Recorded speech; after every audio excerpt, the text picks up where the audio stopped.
I know the answer to this. No opening remarks. Just take questions. No questions, please. There we go. Aaron Portzline with The Athletic. Figures Portsy starts right away. How people talk about how disruptive it is if a player is or isn't here for whatever reason. In the case of Josh Anderson, if he's not here, how much does it disrupt what you want to do? How much is that a bad signal for things going through camp? We just go and move ahead. And I was just listening to Yarmo and JD. There are a lot of people looking for jobs. So yeah, I'm going to coach the players, or we're going to coach the players that are here, make our decisions from there, and keep on pushing forward. Hi, John. Hey, Allison. How are you? I read your stuff. It was great. Oh, thank you. Yeah. Thank you. Wow, look at you. Last year, the big thrust of the way the team was going to play for you was activating the defense. Yarmo and JD just shared with us that this year there might be a little bit more focus on puck control. And I was wondering if you could share with us any kind of major themes of how you want this team to play this coming year. Well, I think as the game evolves, it goes different ways. We are certainly going to be very aggressive with our D up the ice. I think that's a big part of creating offense. The way teams defend now, you need bodies involved in the offense. That's not changing. I think as you become a more confident team and you feel good about yourself, you have the puck more. The game is going there. It is not always, I think we found it a little bit in the Pittsburgh series. We had to work so hard to score our goals. A lot of it was off a grind, off of a forecheck, off of a chip, and just working under the hash mark. Where Pittsburgh, we ended up with 8 or 9 scoring chances. We get nothing. They get a rush. They score off a rush on their first chance. It was a big part of that series. So we are certainly cognizant about keeping the puck. The thing I like about our team is I think we can play a lot of different ways. I think the addition of Panarin gives us a dynamic player that can make something out of nothing. You watch a couple of the Pittsburgh goals, nothing's there, but it's in the back of our net a few seconds later. So that's a big part of offense. And I think with the addition of him and the confidence of some of the other players, I think we're going to be able to play a couple of different ways as we go through games. And certainly puck control is a big part of the game itself. Hi, Torts. How you doing? Good. On that Panarin topic, he is a dynamic scorer, but he also brings kind of a swagger to him that I would guess you would appreciate. How much do you hope that rubs off a little bit and gives guys that attitude of, I'm taking it to the net and I'm going to score, especially on the power play? Yeah, I haven't had a chance to really talk to him that much. I saw him the other day, and but I've done a little homework and talking to players that have played with him and other people that know him. From what I understand, he loves playing. And does bring some personality into the room, which I think is very important. As I've said to you many times, I don't think you can have all the people the same way and ready to go right through the wall for the coaching staff. And I think you need different types of personality, and he has it.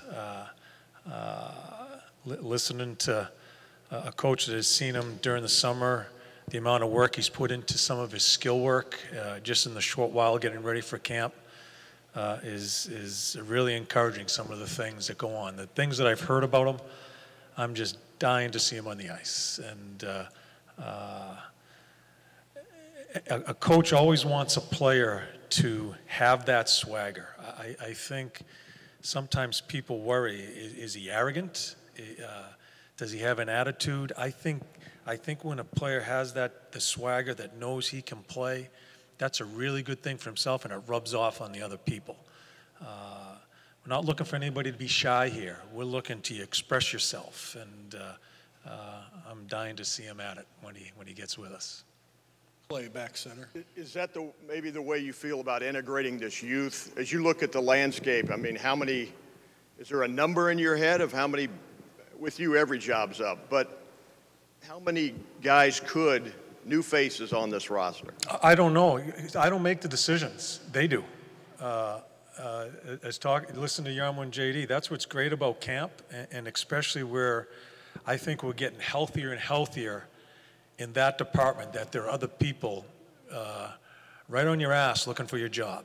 We talk about a young player that's not in camp. He may lose his job, and that's the way it works. That's healthy. That's not a threat.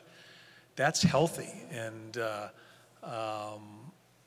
that's the fun part. So I think as a manager group and a coaching staff, we kind of sit back and watch, and we're not going to make those decisions. They will for us, and anxious to get going here. Tomorrow, we won't see the pucks for a couple of days, but once the scrimmage games get going and all that comes into play, that's the exciting part of where we are as an organization right now. Mike, right? John, was there anything that specifically that you wanted to change stylistically or otherwise about the way you play as you went over the summer? We met as a coaching staff today and talked a little bit about that. A big part of our identity, and I think it really grew within us as the season kept going, was not being a safe team. Expressing yourself offensively, but also when we don't have the puck, being willing to do the stuff to get it back. We talk about puck possession. I think we made tremendous strides in that area. I think as a coach, you're always, and you got to be really careful. You kind of pick apart your team, and as I've said, you overcoach sometimes. There are certain areas away from the puck that I think we need to improve. I'm not going to expound upon it here, but going to Allison's question, I think if we improve in certain areas away from the puck, we'll have the puck more. So yeah, we met for a little while today. We're going to start showing some tape, probably in the middle part of the camp here, as far as some of the things that we need to improve on. We certainly, I hope we continue, I think, to be dynamic. When you bring Panarin in, I hope other guys continue to feel good about themselves, to continue to grow offensively. I want us more offensive without sacrificing doing the things away from the puck. And that was kind of our discussion today as coaches, how we can improve so we have more opportunities with the puck to score more goals. Jared in the back on the platform center. Hi, John. In relation to Bob, his season a year ago, phenomenal. The finish to the season, certainly not what he wanted. Mm-hmm. What was your communication with Bob since then? I don't know how much you spoke, but what do you want to see from Bob as he comes back to a fresh new season? The attitude you want to see from him, the performance you want to see? I don't have a worry in the world about Bob. It was very well chronicled after the playoffs. It wasn't to the standard that we all know Bob can play. Pittsburgh did that to a number of goalies during their run. Quite honestly, I thought Pittsburgh got outplayed through most of all the series, the 4 series they played, but they found ways to win with really good goaltending and dynamic play, scoring goals at key times. So we weren't the only team that happened to. I just saw Bob for the first time today, and as usual, he looks great. I think he looks even stronger, and just the way he carried himself. I'm not worried about him. He was the best goaltender in the league last year, and that wasn't a fluke. That's how well he played. I know in his heart, his game was not up to where it needed to be in the playoffs. He knows that. That's the most important thing. For right now, I think that's a great fire that he has in him. And we all, as I've got to know him, that's really important. I just think he carries himself so well within himself. He'll be ready to go. So looking forward to get him on the ice. I'm sure he's looking forward to and get back playing. Allison? John, with how the team has evolved since last year, what, if anything, are you going to change about how you lead this group, away from the X's and O's? Yeah, I think when you become a team that, we had a good year. We played 10 extra days after. That's it, 10 days. We're still in the process. I think the guys feel good about some of the things, some of the strides we made last year. I want to give them more of the room. As it went on, as we went through it, and we're beginning and still getting to know one another, I think we're much more comfortable, coaching staff, players to coaches. If you want to be a team that's going to be there, knowing you're going to be there every year, that room has to self-sustain, and that's the players. The coaches can't be in the way. Are we there yet? No. But that's what I hope we keep progressing. I heard that JD and Yarmo talk about Nick. He's made great strides. He's going to have to be better.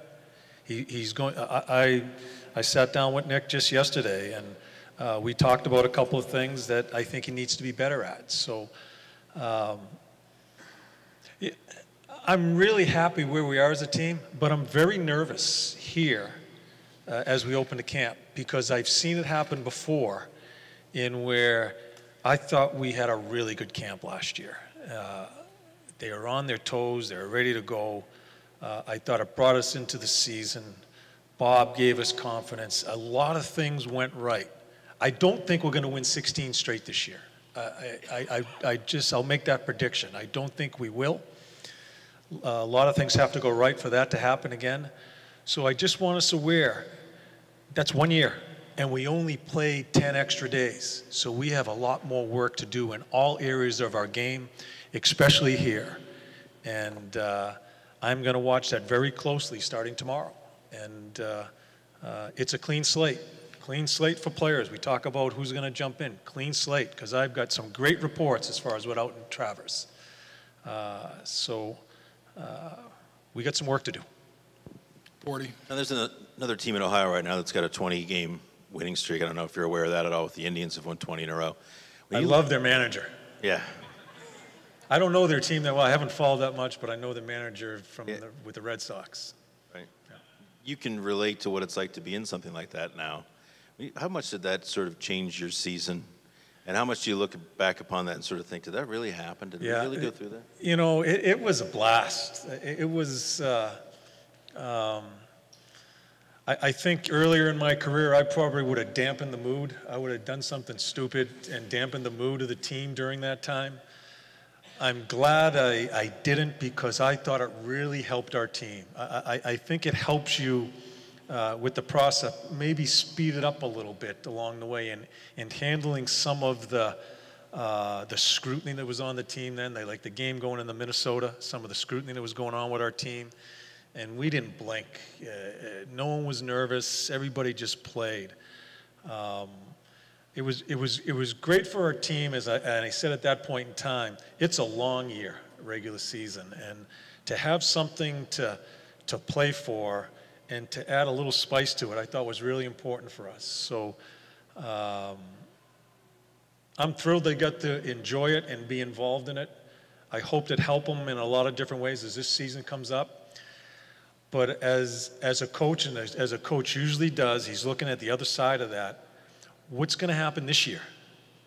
You know, it went really well for us last year, and quite honestly, a lot of it was deserved by the play of our team. But my thing is, what's going to happen this year the other way, and how are we going to handle that? So we'll see. Last one, Lori. Coach, you described this as being part of a process. What's the harder step to take in that process, going from a team that had a season that Davidson described as torture to having 10 extra days, or that next step from being a team that had 10 extra days to something even beyond that? I guess I'll answer that this way. I think as an organization, you're always trying to have a definition of who we are as an organization. I thought last year put us on a road to trying to define us. You have to do it again and again and again. And then you start saying, maybe that's who we are. I think that the biggest step, and I'm not saying it because it's this year coming up after last year, but it really is a huge step for us. And because I do think some things are going to go a little haywire. on us, and we're going to have to dig ourselves out of some tough spots as we go through it. It's just the nature of our league. When you really hit it dead on and a lot of things went right for you for 7 or 8 months, those other months coming, when you go back at it again, there's going to be some pitfalls.